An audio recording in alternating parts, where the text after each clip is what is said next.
Are you a lover of role-playing games? Are you curious to learn about TTRPGs other than D&D? Do you love Brandon Sanderson and or his book series like The Stormlight Archive or Mistborn? Well, if any of those things are true, then you are going to love today's video. Welcome to D4.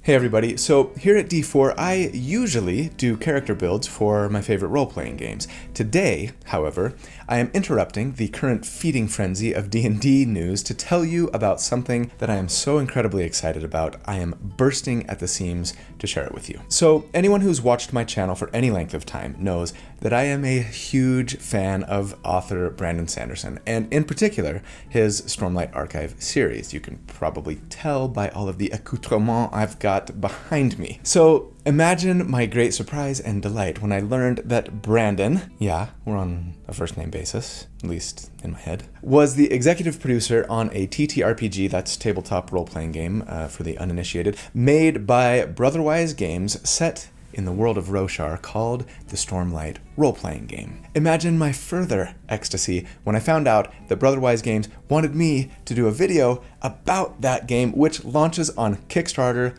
today at the time of this video release. So much ecstasy. Oh, and imagine my can no longer be contained level of glee when I learned that, and you might be hearing this here first actually, the Stormlight role-playing game has actually just been a code name for what will ultimately be, that's right, the Cosmere role-playing game. Yeah, they're starting with Stormlight and Roshar, but that, my friends, is only the beginning. They're going to be incorporating Scadrial and Mistborn, Cell, the world of Atlantis, and more, with their accompanying magic systems and peoples, and holy crap, this is so awesome. The game is going to grow to match the universe Sanderson has created, and I am here for it. They sent me the beta version of the rules, right? For, I guess, what is going to be phase 1 here, which is all about the Stormlight Archive world and peoples and characters. And today, I'm going to teach you guys all about it as though you were tabletop role-playing game and maybe especially D&D veterans. So here's how it's going to go. After a brief introduction and overview, I'm going to establish a foundation of core rules and mechanics. Then we'll go over how to build a character step by step, covering some examples of important character options and what abilities they might give you. And finally, we'll get into how combat works in this game system, with the goal being that by the time you're done watching this video,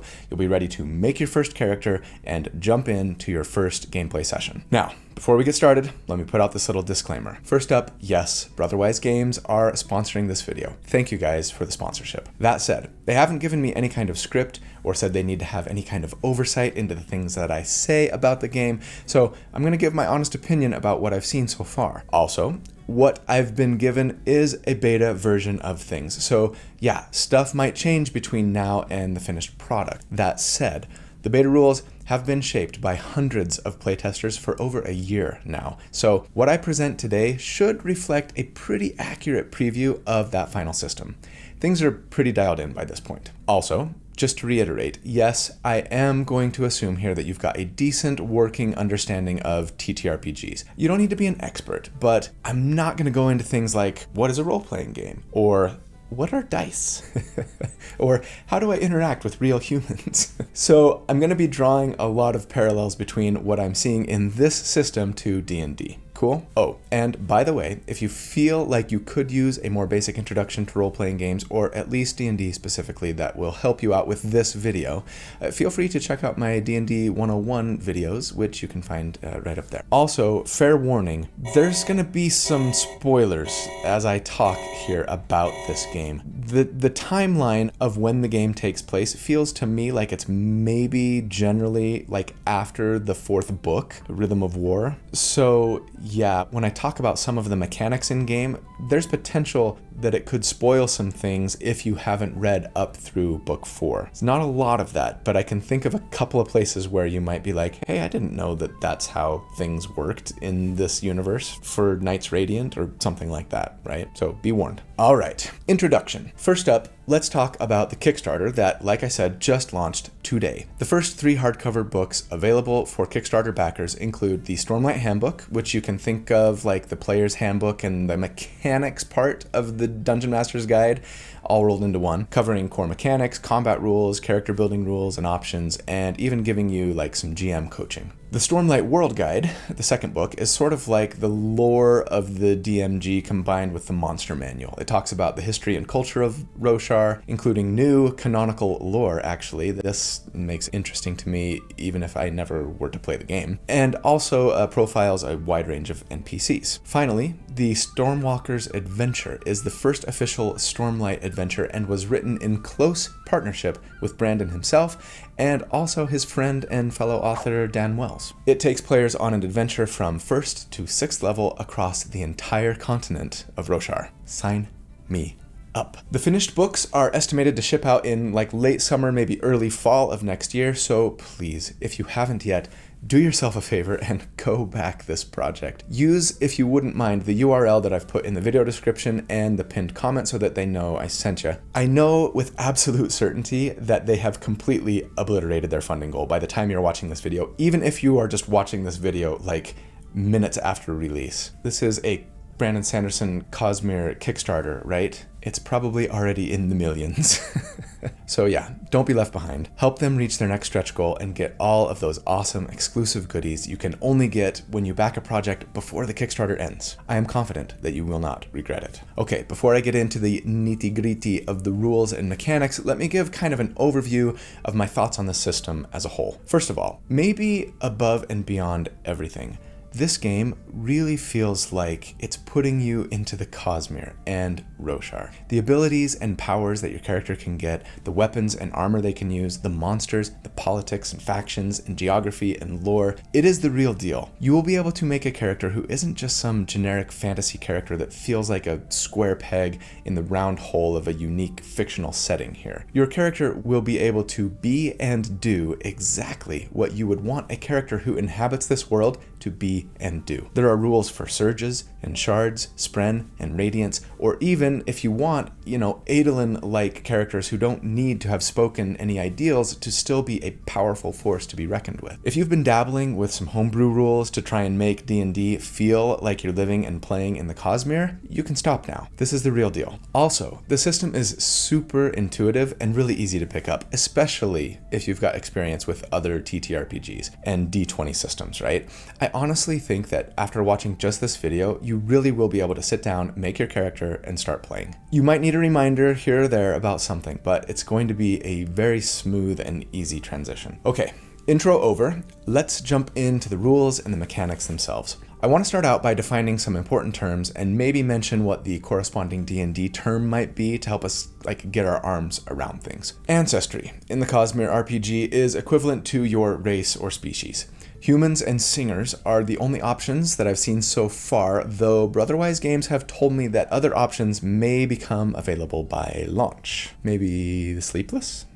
Your path is what you might think of as your class, but paths here have highly flexible talent trees, maybe more akin to what you would see in a lot of RPG video games like Diablo or Dragon Age or World of Warcraft. So even when you choose that path, you're going to have a lot of different choices to make as you level up and progress in that path. You start out as one of 6 heroic paths. They're called Agent, Envoy, Hunter, Leader, Scholar, or Soldier. But after first level, you'll be able to branch into Radiant paths as well if you want to. I'm going to discuss the different paths and their options more in detail a little bit later. All right, attributes equal your ability scores, basically, right? There are 6. Feels familiar, but they also each correspond to, very fittingly for the Cosmere, the physical, the cognitive, and the spiritual. So strength and speed are your physical attributes, intellect and willpower are your cognitive attributes, and awareness and presence are your spiritual attributes. Should I say attributes? Maybe I'll use both so that I can annoy everybody. There's no difference between an ability and an ability modifier here. Whatever your ability score is or your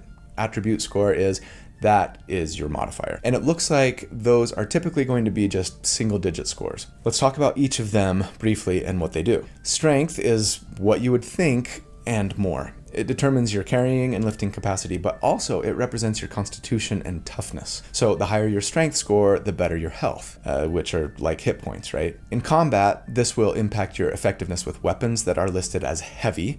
Most weapons are considered heavy or light, which is similar to like finesse weapons in D&D, right? Meaning that you would use your speed attribute instead of your strength when determining your bonuses to hit and damage for those, for light weapons. Speaking of, speed is, like your dexterity, but in addition to affecting your skill with light weapons, it also determines your movement rate. The higher your speed, the greater your movement rate, letting you get all the way up to 80 feet of movement if your speed is high enough. Dang. Moving on to your cognitive attributes. Intellect is, like your intelligence. A high score here will let you choose additional expertises, which we'll discuss later. Get used to me saying that. But they're sort of like your proficiencies, representing specialized knowledge you've gained from personal experience. Willpower is maybe sort of like your mental saving throws in D&D. It's like your determination and mental toughness. A good score means you have a good cognitive resilience and helps you resist outside influences. Also, the better your willpower, the higher your recovery die. The recovery die is similar to your hit die in D&D in that you can use your recovery die while resting or potentially actually even in combat to recover hit points or even other resources. So the size of the die is not determined by your class or path, but by your willpower score, which is kind of cool. On to the spiritual attributes. Awareness is most like wisdom, representing your ability to sense your surrounding and connect with others. It will increase your senses. This is a specific stat that's sort of like your perception maybe, but it's only used when your primary sense, vision for most of us, is overwhelmed, maybe by darkness or by a high storm. This stat, your senses, says how far out you can perceive things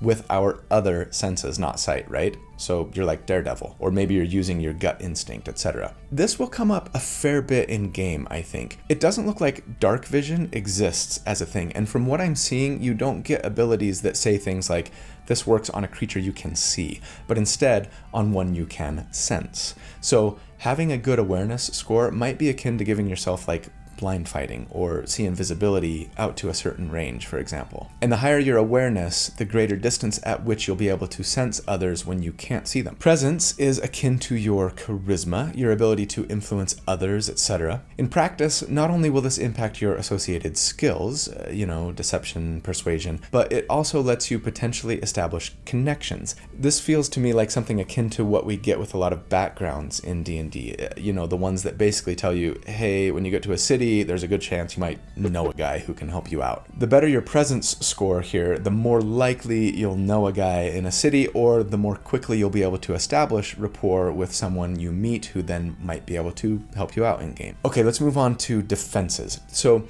you actually have 3 defense scores. Your strength and speed make up your physical defense, intellect and willpower make up your cognitive defense, and awareness and presence make up your spiritual defense. Think of these like both your armor class and your saving throws combined. When someone attacks you with a physical attack, they have to beat your physical defense, which is 10 plus both your strength and your speed score, plus any bonuses or penalties you might have. Similarly, if someone is going to try and overcome your cognitive abilities, they have to beat your cognitive defense, which is 10 plus your intellect and willpower scores, right? Same thing with your spiritual defense. So, as far as I can tell, there's no real saving throw. You're basically always just rolling against one of those 3 defense scores to see if something you want to do will work. And that's what your enemies are trying to do to you. So it's like an AC for your brain and your spirit too, maybe. As for resources, you've got 3 main pools to draw from. Health is basically your hit points. Your maximum health is going to equal 10 plus your strength,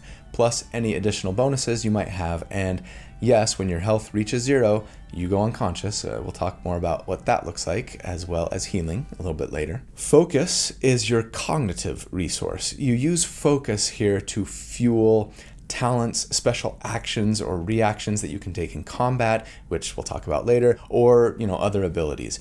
Your maximum focus is going to be 2 plus your willpower plus any bonuses or penalties. So yeah, it's kind of like all of those you can do this thing proficiency bonus times per day things that you get in D&D, only there are a lot of abilities and actions that kind of share this same resource pool. Also, there will be ways to recover focus both in combat and via resting, which, again, we'll discuss later. Now, there's a third resource, but it's only available to radiant characters. It's called Investiture. This is our spiritual resource. Your ability to, breathe in and hold Stormlight. I love that I just said that out loud. Now, no one starts as a radiant, but it is an optional path that you can later take, and in that case, you'll have an Investiture pool equal to 2 plus your awareness or presence score, whichever is higher. And we're going to talk more about Investiture when we get to the Radiants, when we're talking about Radiant paths. Finally, in the defenses category, we also have a Deflect stat. Everyone gets a deflect value that generally comes from armor, and it reduces the damage that you take before it applies to your health. But it only works against certain damage types, so think bludgeoning, piercing, slashing, etc. Generally, this deflect stat works to reduce physical damage and also energy damage that might come in the form of fire or lightning. Okay, next, let's talk about skills. Just like in D&D, you have a bunch of skills: agility, athletics, stealth, intimidation, insight, persuasion, etc. But also, importantly, heavy weapons and light weapons are considered skills. So skills have both combat use and utility and exploration use, right? And just like in D&D, each of your skills are tied to an attribute or an ability score, right? Where the better your attribute, the better your ability with its corresponding skill. Now, each skill has an associated rank. There will be ways via character choices and development that will allow you to raise your rank in a skill from 0 to 5. Your total skill modifier then will be your associated attribute score for the skill plus your rank. So ranks here essentially take the place of like proficiency bonus, right? As we've mentioned, heavy and light weapons are also considered skills and something you can raise your rank in. So when you're making a check to do something with a skill, even if it's an attack, you're going to roll a d20 and add your appropriate attribute score and rank to the roll. Then, if your total roll plus bonuses is equal to or better than, say, the physical defenses of your enemy if you're trying to hit them with a weapon, or the spiritual defense of the enemy if you're trying to persuade them, etc., you'll succeed. I'm not going to go over every single skill in detail here, as we just don't have time for it in this video, but most of them I think are going to be familiar for veterans of other TTRPGs. Other skills like leadership, you can probably guess at how you might use or benefit from in-game, like in this case your ability to inspire others, command allies, etc. Okay, next up, let's talk about expertises. These are sort of like proficiencies in D&D, you know, the things that you often get from like your backstory in D&D, language proficiencies, tool proficiencies, even sometimes weapon and armor proficiencies, though that will usually come from your class or maybe your species. In the Cosmere RPG, there's no background to choose from. Instead, you just choose a limited number of proficiencies. They represent unique knowledge that your character has acquired, and you can pick up and learn more as your character advances. There are 5 different types of expertise. I'm not going to go into too great of detail here, but basically you've got culture expertises, which represent your knowledge of a people or a nation. Having cultural expertise in, say, the Alethi would let you just kind of know the basic facts about them, speak their language, etc. Then we've got utility expertises, which pertain to tools, trades, technical knowledge. These might help you in crafting, for example, which is a thing that I'm not going to spend too much time on in this video, sorry, but yes, it exists. But then you've got armor expertises and weapon expertises, and this is of particular import in combat. See, in the Stormlight RPG, there's no need to be proficient in an armor or weapon type in order to use them, but armor and weapons have expertise traits that you only get to take advantage of if you have expertise in that type of armor or weapon. These expertise traits actually remind me a lot of like the weapon masteries that we're seeing out of the recent new 2024 Player's Handbook for D&D. So a hammer has the expertise trait Momentum, which says that if you have expertise in that weapon and you move 10 feet before attacking a target, you have advantage on the attack. Or a longbow, which has the expert trait Indirect, letting you ignore cover if an enemy has it when you attack with a longbow and you've got that weapon expertise in it, right? Stuff like that. Really cool. And also, yeah, armor has special traits too that you can enjoy if you've got expertise in that specific armor type. For example, if you've got expertise in chainmail, then you can ignore the strength requirement it usually has, which would otherwise slow you down and give you disadvantage on all of your speed checks. Now, Every character starts with 2 cultural expertises plus your intellect score. So it pays to have a decent intellect even if you're trying to make a combat-focused character, which I really like. The final expertise category I haven't mentioned yet is just called specialist expertises. You can't get these at character creation, but are instead granted them later in character development or by your GM, and pertain to things like using Shardblades and Shardplate, squee, crafting fabrials, squee, squee. Yeah, fabrials exist and they can be crafted. That's about all I'll say about them, but yeah, these along with shards are essentially like magic items in D&D and can do all kinds of cool stuff. Since we've been talking about weapons and armor, let's just finish that discussion.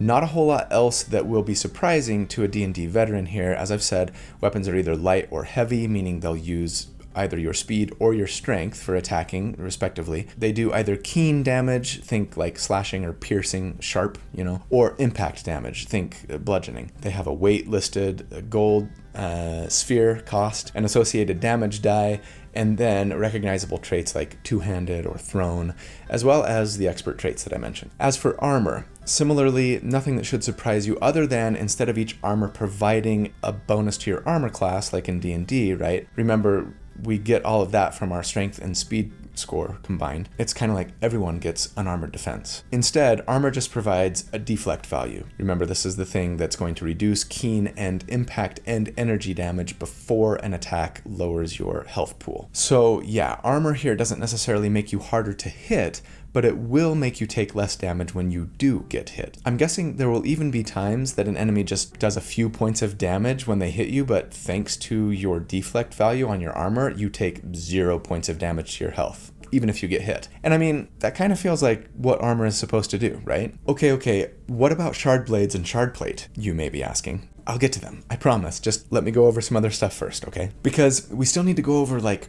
character options, classes or paths, talents that those unlock, etc. Okay, last general rules thing, and this is important and is unique to this game system. I need to tell you guys about the plot die. The plot die is a special 6-sided die that's unique to this system, though you can use just a regular 6-sided die if you don't have the special one, that a GM can add to an important D20 roll to raise the stakes. Basically, whenever you're trying to do something that is super important to your character, their development, or the story that you're trying to tell at your table, the GM can raise the stakes and require you to add this D6 plot die to the D20 roll that you're making. It might be an attack that you make against an arch nemesis, or a deception check while you're trying to infiltrate the Ghost Bloods, anything that the GM determines as qualifyingly important to the story. Now, some features that you pick up might give you the ability to raise the stakes if you so choose, and sure, you can always ask your GM to raise the stakes if you've got a good reason for it, but they don't have to agree with you. Anyways, when this happens, you make the D20 roll and the plot die roll together.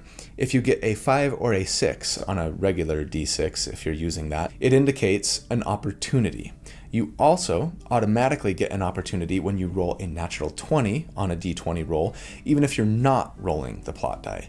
And these can stack, by the way. If you're rolling a plot die because the GM raised the stakes, but then you roll a natural 20 too, you get 2 opportunities. So it's like an uber crit. If you get an opportunity, you can decide how to spend it. You can aid an ally, causing them to have advantage on their next D20 roll. You can recover 1 focus point. These are used to fuel special abilities and actions. You can cause a hit to be a critical hit. No, that's not the default when you get a natural 20 here, but it is an option.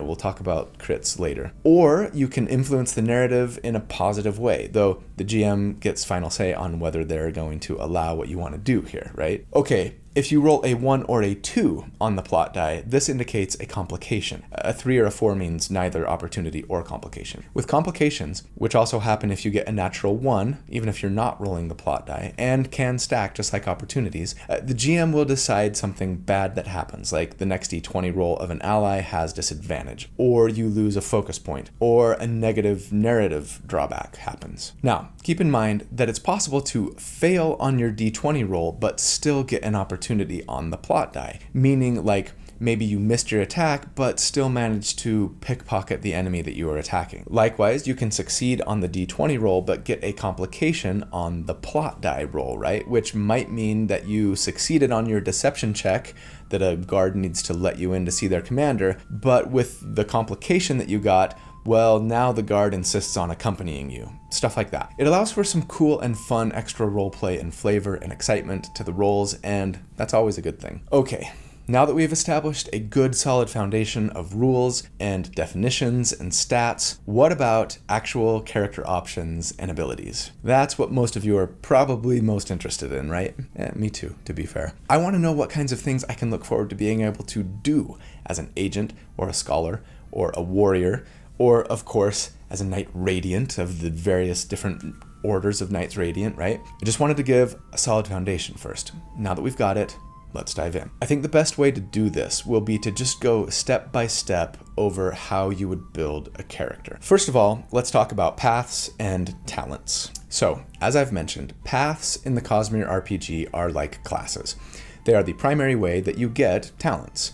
Talents are your abilities to actually do cool, unique things with your character beyond just using your skills. When you choose your path, you automatically gain that path's key talent. It's essentially like your first class feature or ability that comes automatically with that path. After that, when you level up, you can choose to continue on that path, or you can pick a different path. Multiclassing or multipathing is available to all characters. I'd almost say it's encouraged, and there are no prerequisites or penalties for doing this. If you decide to choose another path when you level up, you'll unlock that path's key talent. But if you continue on your original path instead, you'll get access to that path's specialties, which are very similar to subclasses. Each class has 3 specialties, and each specialty has its own specific talent tree that you can continue putting levels into in order to unlock more talents deeper in the tree, right? Let me show you an example here. This is the path and talent tree for the Scholar path. And you can see the key talent as well as the branching talent trees for each specialty. Note that when you gain a level, if you choose to continue with your same class, you can gain access to any talent that's connected by a line to a talent that you already have, as long as you meet any other prerequisites the new one might have, right? So that new talent might be horizontal from a talent that you've unlocked, or even deeper down in the tree. Now, here's something I really love. Choosing one specialty does not lock you out of choosing a different specialty in that same path. So yeah, it would be kind of like having multiple subclasses of the same class on one character, right? Like being a rogue who's both an arcane trickster and an assassin or something. Now, at level 1, you choose your starting path, which is called a heroic path. These are not radiant paths. Those don't unlock until level 2, like I've said. And I guess I should clarify that when I said you could multipath to your heart's content, I was talking about heroic paths. Wouldn't make a lot of sense to multiclass into different radiant paths because you can't bond more than one spren now, can you? Okay, actually, yeah, there are exceptions to this. It looks like the game allows for taking multiple radiant paths even under rare and unique circumstances when it makes sense for the story, but you're gonna need to discuss that with your GM. Generally, it doesn't happen. Anyways, everyone starts the game as a non-radiant, and I think the game designers have done a really good job of making even heroic paths feel pretty strong and interesting. Heroic, right? You get the sense that they wanted non-radiants to still be viable and potent, just like Adolin in the books, for example, like I've said, right? For heroic paths, yes, you have 6 choices. An agent can specialize into a spy, an investigator, and or a thief. An envoy can specialize into a diplomat, a faithful, and or a mentor. A hunter can specialize into tracker, archer, and or assassin. A leader specializes into champion, officer, and or politico. A scholar might be a surgeon, an artifabrian, and or a strategist. And a warrior can be a soldier, a duelist, and or a shard bearer. Again, I mean, I think you'd say Adolin went deep into all 3 of those specialties, right? And that's kind of the intent here, if that's what you want to do. Okay, so what about radiant paths? I want to be an edge dancer. For those of you who aren't familiar with the Stormlight Archive books, let me just give a super quick primer here. Radiants are kind of like the superheroes of this world. They make a bond with what's called a spren. Think of them as an otherworldly being, maybe, sort of akin to a warlock patron, I suppose. And then these radiants basically gain power thanks to that bond and the ideals or oaths that they speak to like strengthen that bond and unlock additional powers. Maybe you could think of them as like a paladin warlock multiclass. Okay, that's your primer. I hope it made sense. Well, as you might expect, there are 9 playable radiant paths corresponding to 9 radiant orders. Wait a sec. There are 10 radiant orders. Yeah, I know, but you can't very well play a bondsmith. can you? There are only 3 of those at the time, and sorry, but spoiler alert, they're already spoken for.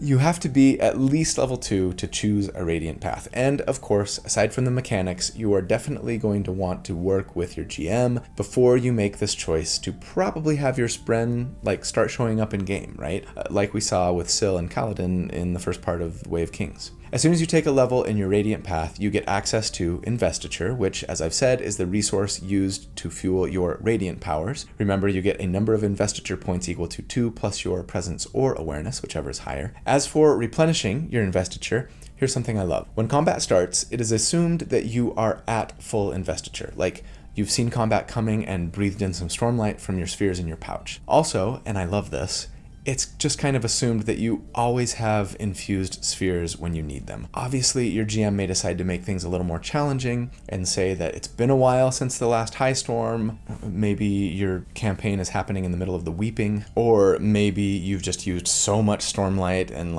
didn't have a big sphere pouch, and so you're now at risk of running out of Stormlight to breathe in. But generally, I think not making characters have to track that is a fantastic move from a gameplay perspective. So yeah, there's no you get your spell slots back on a short or a long rest thing going on here. At the beginning of encounter, your Investiture is full, and you can later take an action to breathe more in, filling it back up. Anyways, what can you use that Investiture for? Well, right when you take that first Radiant level, you will get access to 3 new abilities that you can use in combat. Enhance increases your speed and strength for a round.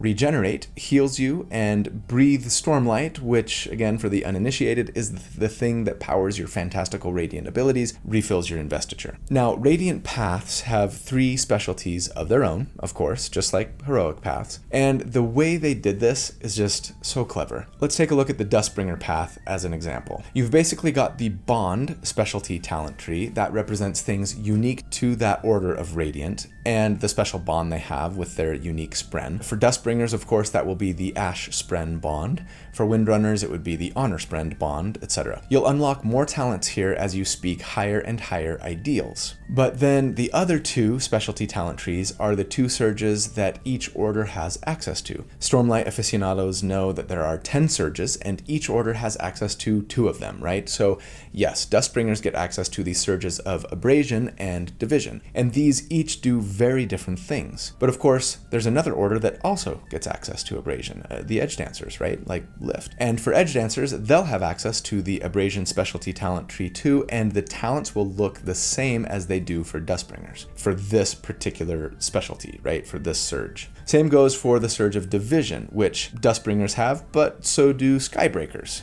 like my good friend Nail over there, or Zeth, now anyways. And I just love how they've mimicked the lore so perfectly here, while also making each Radiant Path feel unique and powerful. It's so elegant. Now, one thing that's unique about Radiant Paths is that as soon as you speak the first ideal of your chosen path, you actually gain not just the ways to use Investiture that I've already mentioned, right, Enhance and Regenerate, but you also get access to the 2 surges associated with that order of Radiant as new skills. So in addition to, Persuasion, Athletics, light weapons, skills, etc., as a Windrunner, you would have the Adhesion and Gravitation skills too. And they, just like all skills, will have an associated attribute, like Speed for the Surge of Abrasion, or Presence for the Surge of Adhesion, as well as ranks, and thus can become more powerful. You can then do stuff with your new Surge skill, like if you have Abrasion, you can spend an action and an Investiture point to make an object, or maybe yourself, to be nearly frictionless. It uses up 1 point of Investiture each round that you want to maintain that frictionless state, and while you are frictionless, you get access to the Skate and Slide abilities, which let you move further and more easily, potentially escaping bonds or getting out from being grappled, etc. You can even make the ground frictionless, causing others to have to make an agility skill test against your abrasion skill, and if they fail, they fall prone. Okay, great. So we know about paths, but what do the talents that these paths give us actually do when you invest further into their respective specialties. Obviously, I wouldn't have time to go over each and every talent available to each and every path, but some talents are going to give you specific powerful things you can do, like in combat with an action, or maybe even 2 actions. We'll get into action economy later, or a reaction even.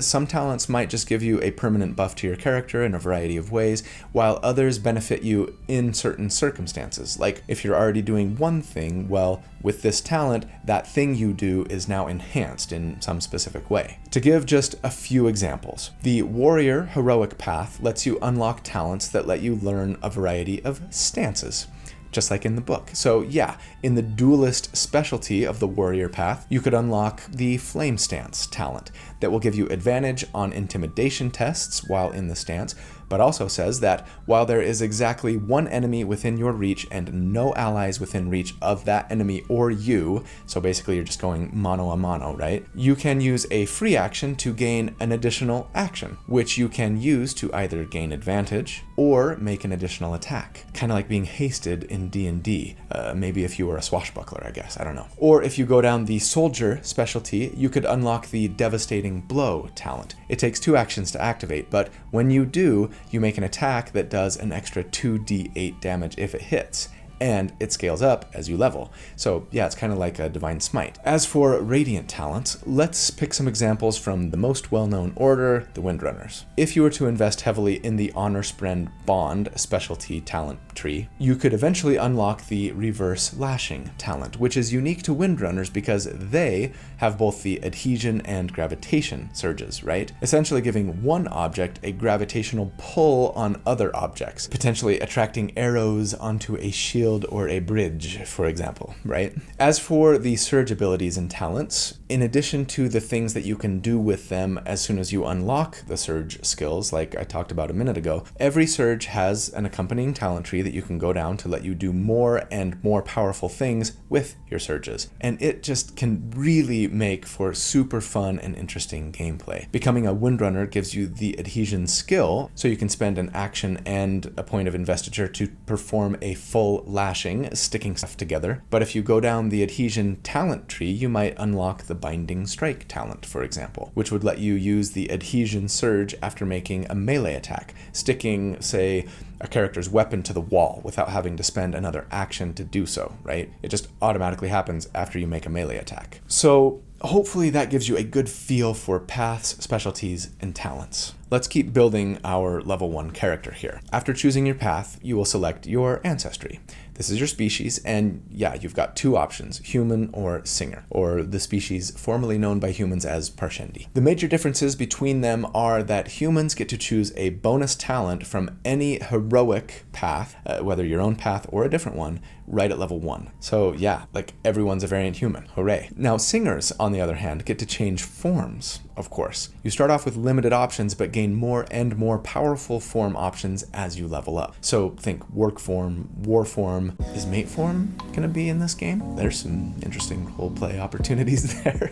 Anyways, I don't actually have a ton of info on the different singer forms yet. They weren't in the preview rules that I was sent, but I'm sure that you can guess what kinds of things the different forms might do. I mean, war form maybe will give you a bonus to your deflect stat and like maybe your strength attribute, for example. If I were a gambling man, I'd probably put money on that or something like it. So yeah, this is going to be super cool, letting you change forms just like the singers do in the books. And then we get to attribute scores. You pretty generously, I think, have 12 points to distribute amongst all of your attribute scores as you see fit, with the one restriction being that for now, you can't put more than 3 into any one attribute. Still, that lets us max out 4 different scores, especially considering how valuable every attribute seems to be, both for combat and other aspects of the game. Maybe I'd do like 3 points in 2, 2 points in 2, and 1 point in 2. I think I might go that route. Yeah, I'm gonna max out speed, for sure.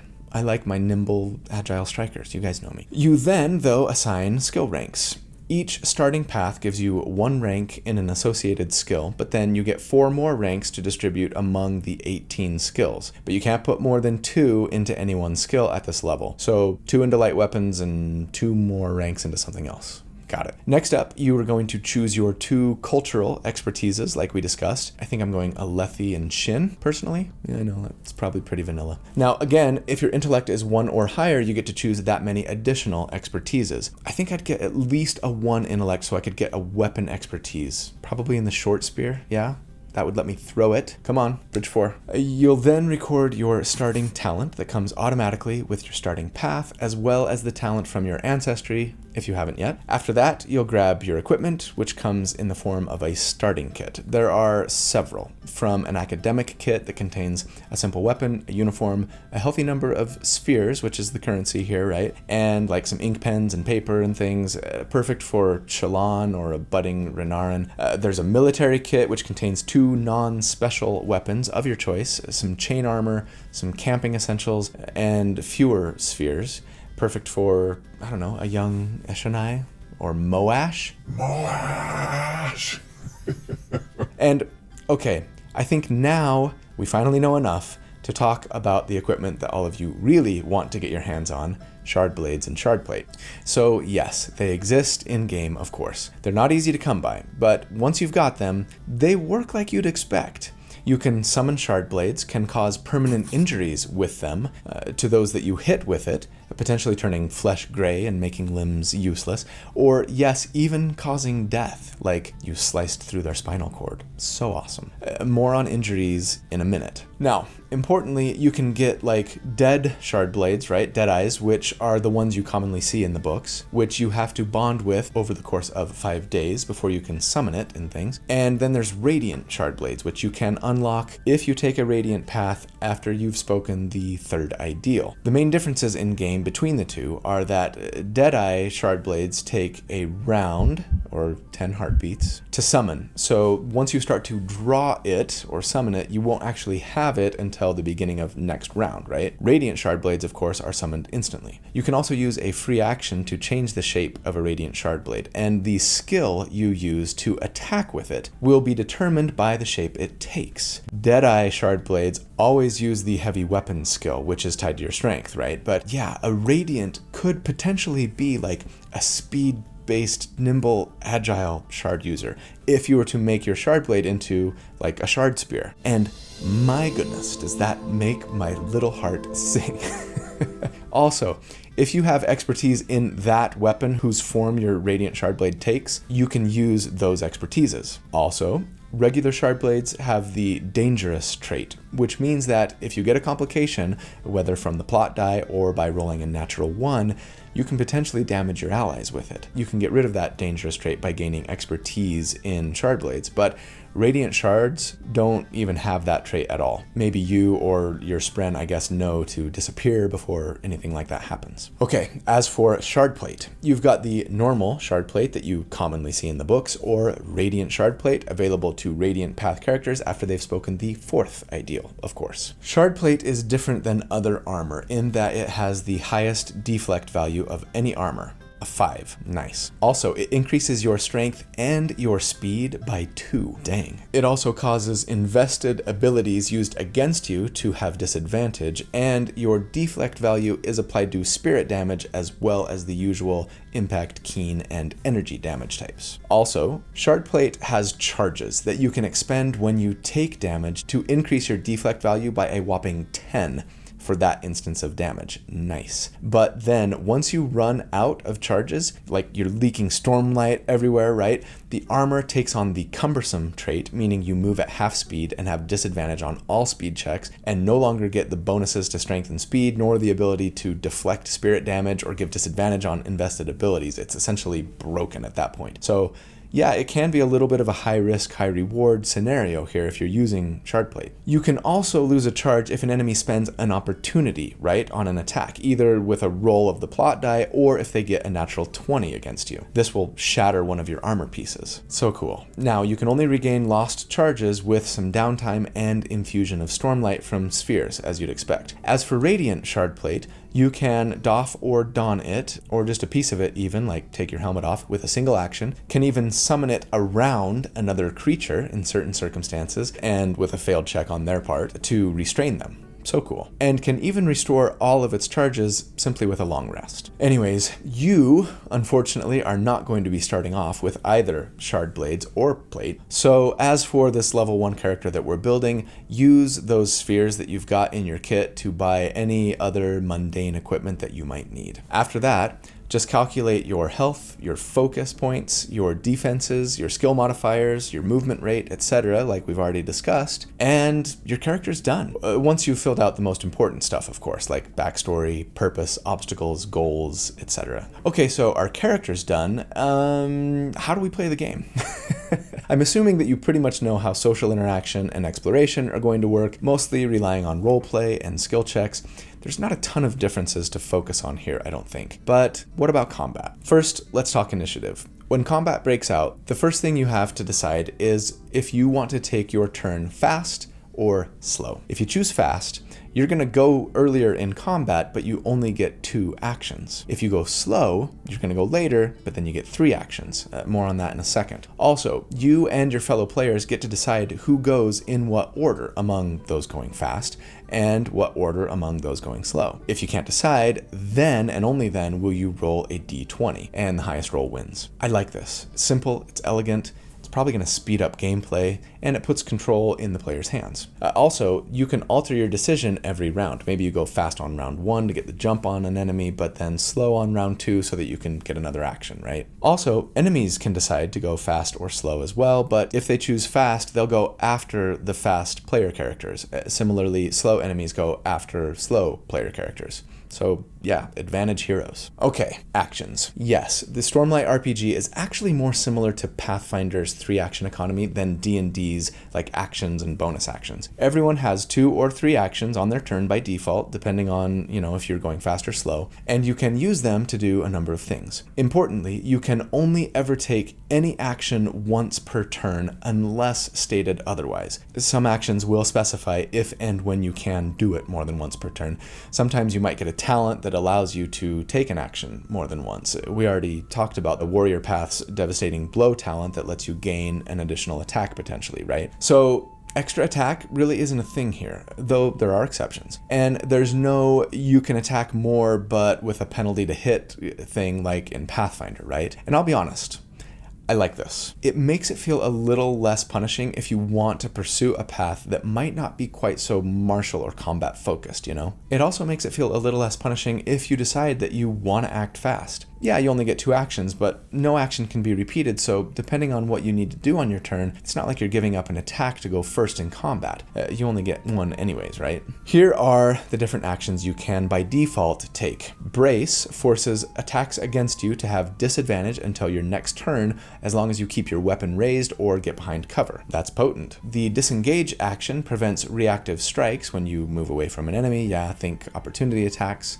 Gain advantage just lets you get advantage on your next test against an enemy, but you have to use a relevant skill against an enemy's corresponding defense for it to work. And you get to decide what that is and what it might look like. So you might, for example, make a deception check against the enemy's cognitive defenses by feinting with an attack. And then if you succeed, you have advantage on your next test against them, but that test has to use a different skill than the one you use to try and gain advantage. So in my feint example, where I was using deception, another deception check wouldn't have advantage, but a heavy weapons check, which uses strength, that you use when you make an attack with a heavy weapon, right, would have advantage if you succeeded on your initial deception check. That's nice, and I feel like it gives some nice control and storytelling power in the player's hand. The interact action lets you, interact with an object, opening a door, picking up an item, drawing your weapon, starting to summon your Deadeye Shardblade, right? These all require an action. Free actions, like in Pathfinder, I think, aren't very common here. They're basically just banter and drop, though there are talents that let you do things as a free action. We already mentioned one of them. A movement now does take an action, and there's no breaking up your movement between other actions, right? You don't just have a move speed that you get to use every round or anything. And I admittedly don't love this. In Pathfinder, it always felt a little punishing to have to spend an action to move. And I often wished that if I didn't use all of my movement when I did take the move action, I could use the rest of it later without having to spend another action. Too bad. I mean, it probably makes sense logically, and maybe it will feel a little less punishing in this game since you can't repeat any one action anyways, generally. So it's not like, dang it, if I didn't have to spend an action to move, I could have attacked more often, right? Not usually, at least. But yeah, after playing with 5e's system for so long, where movement is just inherent in what you can do every round, maybe I've been spoiled. But hey, if you really need to move this round, you could always opt to act slowly and then gain that third action, right? The strike action is what you take when you're making a weapon or unarmed attack. Now, you can use the strike action more than once per turn by default, but only if your second attack is made with a different weapon held in your other hand. And if you make an attack using a weapon in your offhand, it costs you 2 focus points. It's pretty expensive. Remember, you only have a limited number of focus points, and you don't recover them until you take the recover action, just a second, or take a rest, and more on resting in a minute. But yeah, this will let you regain some, if not all of your focus back. So yeah, 2-weapon fighting is a thing, and can be a way to get more attacks on your turn, so feels pretty powerful, but it's really only something you can do once in a while as it costs focus. Using a skill takes an action, so like if you're using your perception to try and search the environment, or use the stealth skill to try and hide, etc. Now, some powerful actions actually take 2 actions to use. The first of these is grapple. You make an athletics check against the physical defenses of a target, and if you succeed, they are restrained. I'm not going to spend too much time going over all the conditions in the game, but restrained sets your move speed to 0 and gives you disadvantage on all tests other than to escape your restrained condition. So it's very strong. You can ready an action,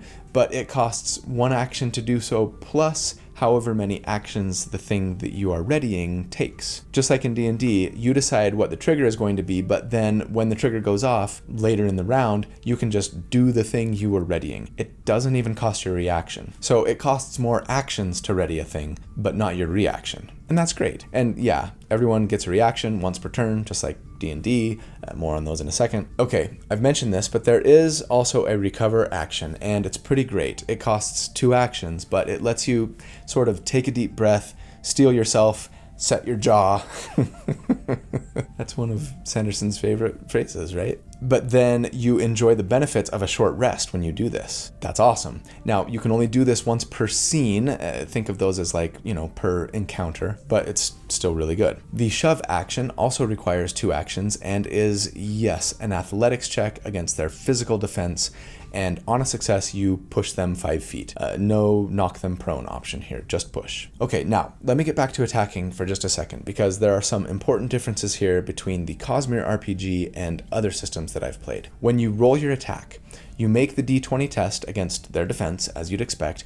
If you hit, you deal damage equal to your weapon dice plus your modifiers, right? Your skill rank, your associated attribute. But if you miss, you can still choose to spend a focus point and graze them instead, which deals damage equal to just the weapon dice. No modifiers. That is so cool. I love focus points. There are a lot of great uses for them, and everyone gets them. It's awesome. As for critical hits, they don't double the damage dice. They just do max damage of the attack. So you treat all dice as if they rolled their highest number. And sometimes that's going to be better than rolling twice, right? Depending on what you roll. Sometimes worse, but on average, about the same. And always guaranteed to be good, so I do appreciate that. As for reactions, yes, there are a few things that any character can use their reaction for without a special talent, etc. But of course, yeah, they have certain triggers. You can aid an ally with your reaction after they make any skill test to give them advantage on that test. Nice. Remember, weapon attacks are skill tests here.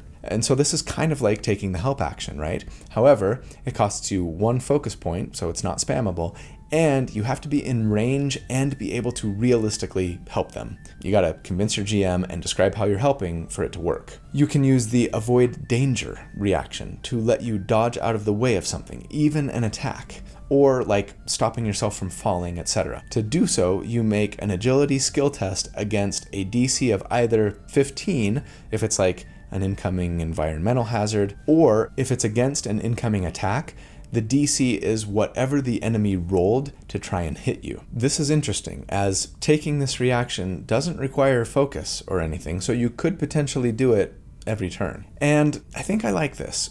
it makes combat a bit more dynamic, though I can see it potentially slowing combat down a little bit. Then again, if multiple attacks aren't all that common, it might not be any slower than combat in D&D, even if everyone were taking the avoid danger reaction all the time. Similarly, you can use the dodge reaction to give an enemy disadvantage on their attack, but this costs you a focus point, so it's not spammable. And then, yes, there's the reactive strike reaction, which is basically an opportunity attack. You use it if an enemy voluntarily moves out of reach of a melee weapon that you're wielding to make a strike with that weapon. Like I've said, there are talents that can give other reaction options here, but I'm not going to go into them all here. Okay, so what happens when combat isn't going so well and you get reduced to 0 health? Yeah, you go unconscious, but it's a little more complicated than that. First of all, in addition to going unconscious, you also suffer an injury. Let's discuss injuries. Shardblades can cause them if the attacker rolls an opportunity when attacking with one, whether because you got a natural 20 or you rolled an opportunity on the plot die, right? Other things in game can cause them as well, but you also automatically get one when you get knocked to 0 health. When you get injured, you roll an injury roll, right? You roll a d20, you apply modifiers like the deflect value of your armor, any talents that might add to the roll, and importantly, -5 from each injury you currently have. And then, based on the roll, you determine what kind of injury you now receive. This can be anything from, if your roll is high, a light flesh wound that goes away after a long rest. These have no real mechanical impact on you other than to subtract an additional 5 from your next injury roll. But it gets worse from there. You could get a more severe or even permanent injury. In that case, you and or your GM can decide what that injury looks like, or you can roll on a table. Typically, these injuries will mean something like exhaustion, which reduces all d20 rolls by 1 or 2, or maybe you're slowed because you got a leg injury, or you lose the use of a hand, and thus say you wouldn't be able to use two-handed weapons, right? Unless they're permanent, these injuries will go away after a number of days, and yes, there will be ways to heal from even permanent injuries. Probably going to require some Stormlight. Now, if after modifiers you get a -6 on your injury roll, then you're dead. So yeah, getting knocked out is potentially a lot more painful here than it is in D&D 5e, where you can just kind of bounce back with a little healing word spell, right? And the more often it happens, the more likely it will lead to your death. I think I'm a fan. Increased stakes lead to greater excitement in game, I think. Okay, but if you die, you can just get your cleric buddy to cast Revivify and you're all good, right? Kinda. There are ways to bring characters back from death here, if the soul is willing, but they feel a lot less common here than they do in D&D. You need a high level talent in the progression surge. That's only available to the Truth Watcher and Edge Dancer Radiant Orders, right? Or maybe if you've got access to old magic, you might be able to resurrect someone. I don't know what that's gonna look like in game, but I'm thinking it might mean a trip to the Night Watcher or something. Anyways, try not to die. Can you get your health back by resting? Yes. Similar to D&D, we've got short rests and long rests here. Short rests take an hour. They let you roll your recovery die. Remember, that's determined by your willpower attribute. And then you recover the number you rolled in either health or focus points, or a mix of each. So say you roll a 5, you could recover 3 health and 2 focus, for example. You can also forego your own recovery if you want and tend to an ally, adding your medicine skill modifier to their recovery roll. And that's cool. You can do that during a short rest. Long rests are similar to D&D in that they take 8 hours and give you back all of your health and focus, etc. And that is pretty much it. As you play and overcome obstacles and enemies, you'll level up, and when you level up, you'll gain more health, more talents, more skill ranks, more attribute points, and even have the caps on your skill ranks raised. So, forge your path. Become the ultimate scholar, or warrior, or agent, or some of all three. Or, for most of us, I'm sure, bond your spren, speak the words, summon your shards, and battle against the forces of odium. You guys, I am so excited for this game. Not only do I really enjoy the mechanics of things that they have added to a D20 system, but more than that, I feel like I've said, like they really nailed the way playing as a character in Roshar should look and feel. And I know that they're going to do the same for the Celish system and the Scadrian system, and it just gets me so excited. Huge thank you to Brotherwise Games for giving me this opportunity. I cannot wait to get my hands on the final products here. And I also cannot wait to see what's coming next for the Cosmere RPG. Please be Mistborn, please be Mistborn, please be Mistborn. I want to play a coin shot. Okay, you guys, I love you. Thank you for watching. Thank you so much for all that you do for me, for this channel. You are the best. I hope you have a great day and a fantastic week. And if you don't, I really hope you'll hang in there. Please don't give up. I hope that you will do good and be kind, and that I see you again very, very soon. But until then, take care.